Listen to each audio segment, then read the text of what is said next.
Brother, Christians ఎందుకు alcohol తీసుకోకూడదు? అది సరే, మన కొత్త బైక్ కొన్నాం అంటే కదా, ఎంత అయింది? 1.5 lakhs అయింది బ్రదర్. ఎక్కడుందో బైక్? జోసఫ్ కి ఇచ్చాను, ఏదో వర్క్ ఉందంటే. జోసఫ్ ని బైక్ మీద ఎక్స్పెరిమెంట్ చేస్తున్నాడు. పెట్రోల్ బైక్ లో డీజిల్ ఎందుకు పోయకూడదని డీజిల్ పోస్తున్నాడంట, తెలిసిందా? బ్రదర్ నిజంగానా? 1,00,000 పెట్టి కొన్నాను బ్రో.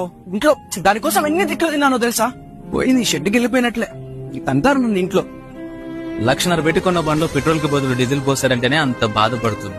నేనైతే బండి రిపేర్ చేయించు, కుదిరితే కొత్త బండి కొనుక్కోవచ్చు. పోతే మళ్ళీ కొనుక్కోగలిగిన బండి విషయంలోనే నీకు ఇంత బాధ అయితే తన స్వరూపంలో చేసుకున్నాడు. పాపంతో ఆయనకు దూరం అయిపోతే ప్రాణం పెట్టి తిరిగి కొన్నాడు. తాగుబోతులమై పరలోక రాజ్యాన్ని చేజార్చుకుంటే ఆయన ఇంకెంత బాధపడతాడు. కొరింథీయులకు రాసిన మొదటి పత్రిక 6వ అధ్యాయం 10వ వచనంలో తాగుబోతులకి పరలోక రాజ్యం లేదని రాయబడింది. మద్యపానం ఆరోగ్యానికి ప్రమాదకరమని చిన్న పిల్లని అడిగినా చెప్తాడు. దేవుడెలా అంగీకరిస్తాడు?